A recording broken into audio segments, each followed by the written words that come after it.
Puskesmas Sukarami menjadi salah satu fasilitas kesehatan di Palembang yang kini melayani masyarakat 24 jam dengan layanan rawat inap.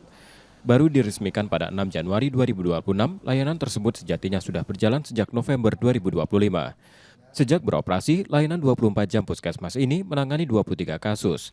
Seluruh kasus masih dapat ditangani tanpa rawat inap, sementara 3 pasien memerlukan penanganan lanjutan dan harus dirujuk ke rumah sakit.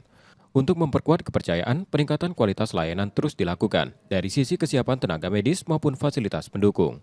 Jadi kita sekarang sudah bikin tim khusus ya, petugas khusus untuk yang khusus rawat inap. Mudah-mudahan tidak ada kendala lah, mudah-mudahan ya kita minimalisir, harapan kita pelayanan yang kita berikan bisa berjalan lancar, masyarakat yang datang juga bisa kita layani dengan baik.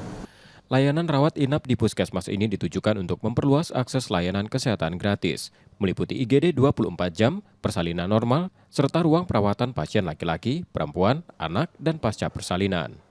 Ya, kita 24 jam, terutama pagi kondisi-kondisi emergensi pada pasien.